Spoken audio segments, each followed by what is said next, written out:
Next on Worcester News tonight, a cancer center closing its doors in Worcester. We'll have more on why the city institution is closing its doors. Plus, a local nonprofit helping Haiti after devastating Hurricane Matthew.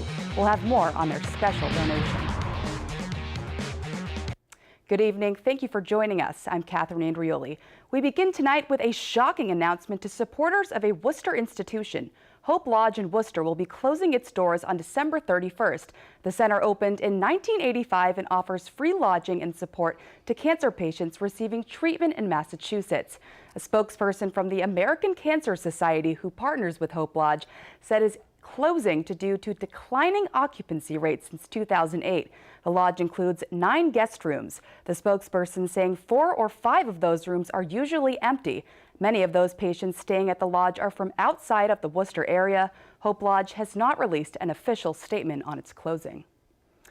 With its annual holiday harvest food drive just days away, Veterans Inc. is asking for the public's help in donating turkeys to the event. The organization says they have around 400 turkeys so far, but are going to need more to feed at least 500 veteran families in Central Mass. Along with the turkey, families are given potatoes, vegetables, and other fresh produce to complete their Thanksgiving meals. The goal is to give back to veterans and provide their families with a Thanksgiving meal at no cost. Jason Palish says the servicemen and women are more than deserving. A lot of our veteran families across central Massachusetts to celebrate the holiday at home with their families, letting our veterans enjoy the dignity and respect that they earned in service. So being able to provide veteran families in need across the region with a turkey with all the trimmings, and that includes cranberry sauce, stuffing, fresh produce from a variety of sources, it really does lift up the holiday for a lot of folks who are frankly very deserving. And Palish says Veterans Inc. normally accepts donations right up until the day of the drive, asking for the community's help. But this year, he says they are behind on donations. Can make a huge difference in the lives of veteran families in need. Always reaching out to the community in the last few days to see what folks can do. And we've always been so blessed with the generosity of community members. So we're optimistic. And Veterans Inc. will be accepting donations at 69 Grove Street until Tuesday. Newly adopted children celebrated with their families in Worcester Friday as part of National Adoption Day. Our Rosalind Flaherty was at the Worcester County Courthouse, where children and families enjoyed a special celebration.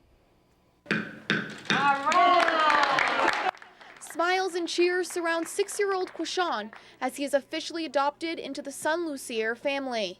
That's like a huge weight off my shoulders. I'm like, ah. Quashawn was one of 3 dozen children adopted by families during a ceremony at the Worcester County Courthouse Friday. Quashawn's parents say for the past 2 years, they've considered him a part of their family and now know it's forever. We've been waiting so long for this, and to have the day finally get here, I don't have to worry anymore because it's irrevocable and the judge said so. The Sun Luciers are not new to the adoption process. They adopted their first son, Jacob, 4 years ago. About a year in, we all started talking together about, maybe, adopting another child. Quashawn's older brother, Jacob, says it's exciting to watch his little brother go through the same process he did, and about the next chapter of being a family of 4. He has a bunch of different activities going on, and instead of me, it was all about me playing football, stuff like that, but now it's going to be about the both of us. Gail's son, Lucier, says both their sons have been a blessing to their family and have made it complete. They're just like siblings. Yes, they argue a lot, but I think that's what you'd expect. Something would be wrong if they weren't.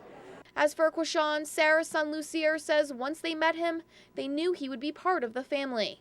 He came, and life's been much more interesting since then. I mean, he's always on the go. He's an amazing little boy. Rosalind Flaherty, Worcester News Tonight. And smoke alarm regulations will soon impact any double and single family homes sold in Massachusetts, all part of a new regulation adopted by the Board of Fire Prevention Regulations. The changes only apply to single and double family homes built before January 1st, 1975, and will mandate all homes install a working smoke alarm. With the 10-year sealed, non-replaceable batteries, the alarms must also include a hush feature and must be installed on every level of a residential home. Worcester Fire Prevention Chief Tom Bull says the initiative is to prevent house fires, particularly in older homes. He says too often people disable their smoke alarms.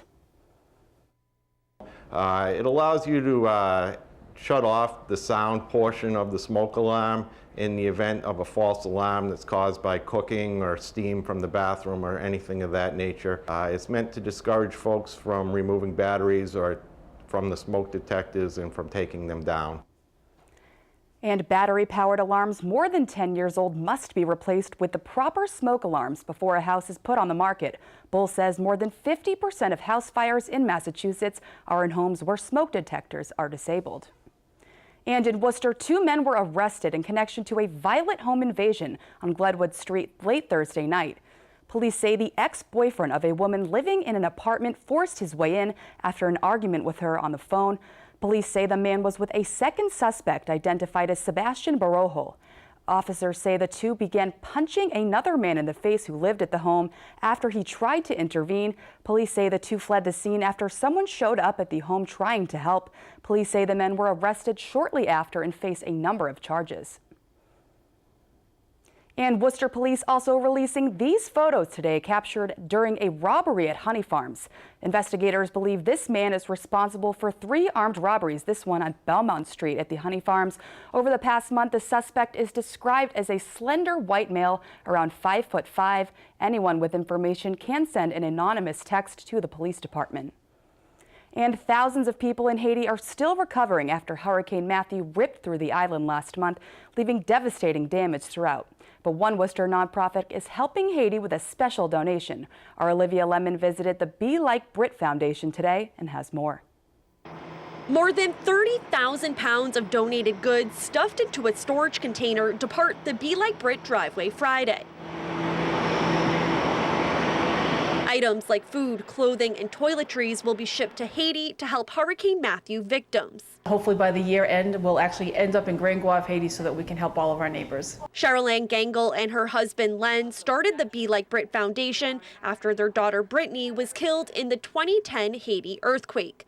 The foundation built an orphanage in Grand Guave, Haiti, where 66 children live. Our main focus is raising the next generation of leaders in Haiti. Gangle says although their orphanage did not receive much damage, they want to help surrounding communities facing devastation after Hurricane Matthew. It's for those that lost their tent. It's for those that the agriculture is gone, that their land is ruined, that they can't grow any crops now until the next season. Their housing isn't housing like we see here, so any type of heavy rain is going to wipe out what they have. Volunteers like Lauren Guad say the outpouring of support from the Worcester community after the hurricane has been amazing. Overwhelmingly inspiring just to see the incredible amount of generosity of people around, people who want to help. Amazing amount of continued flow that, we ended up filling this thing, which we didn't think we would. Olivia Lemon, Worcester News Tonight. And a member of Worcester's police force has received some brand new body armor. Meet Elmer. Today, this 3-year-old German Shepherd tried on his brand new bullet and stab protective vest. It was made possible through a charitable donation from Taunton-based nonprofit Vested Interest in K's Inc. and is sponsored by D. Summers of Salem. It includes an embroidered sentiment reading in memory of Dawn Sherry Wolfson. Wolfson, the daughter of Summers, passed away in January. Vested Interest has provided over 2,100 protective vests in 50 states since 2009. And a local hospital taking action against lung cancer. St. Vincent's Hospital offered free health screenings to those who could be at risk. Our Andy Madison was there and has the details.